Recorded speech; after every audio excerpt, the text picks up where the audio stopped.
తిరుచానూరు శ్రీ పద్మావతి అమ్మవారి దర్శనార్థం విచ్చేసే భక్తులకు మెరుగైన సౌకర్యాల కల్పనకు కృషి చేస్తామని టీటీడీ ఈవో శ్యామలరావు అన్నారు. గురువారం వివిధ శాఖల అధికారులతో కలిసి ఆయన అమ్మవారి ఆలయం, వాహన మండపం, 4 మాడా వీధులు, పుష్కరిణి ప్రాంతాలను పరిశీలించారు. ఈ సందర్భంగా ఆయన మీడియాతో మాట్లాడుతూ తిరుమల తర్వాత అంతటి ప్రాశస్త్యం కలిగిన అమ్మవారి ఆలయాన్ని మరింత అభివృద్ధి చేయనున్నట్లు తెలిపారు. ఆలయానికి వచ్చే ప్రతి భక్తుడు సంతృప్తికరంగా దర్శించుకునేలా చర్యలు చేపట్టామని తెలిపారు. ప్రసాదాల తయారీలో నాణ్యత ప్రమాణాలు పాటించాలని, భక్తులకు ఎలాంటి ఇబ్బందులు లేకుండా ప్రణాళికలు రూపొందించామని తెలిపారు.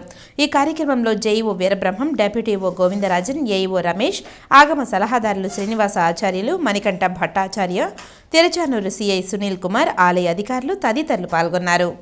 ఇక్కడ ఉన్న ఫెసిలిటీస్ అన్ని భక్తులకి ప్రొవైడ్ చేస్తున్న ఫెసిలిటీస్ అన్ని కూడా ఇన్స్పెక్ట్ చేయడం జరిగింది.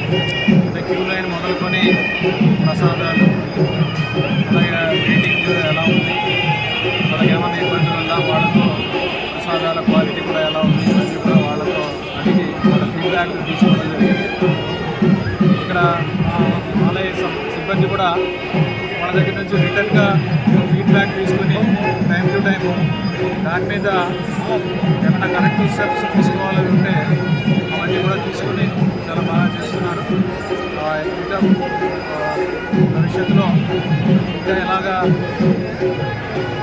ఉన్న భక్తులకి ఏ విధంగా సౌకర్యాలను పెంచాలనేది కూడా వాటి మీద ఆలోచన చేస్తున్నాము. ఆలోచించిన తర్వాత కార్యాచరణ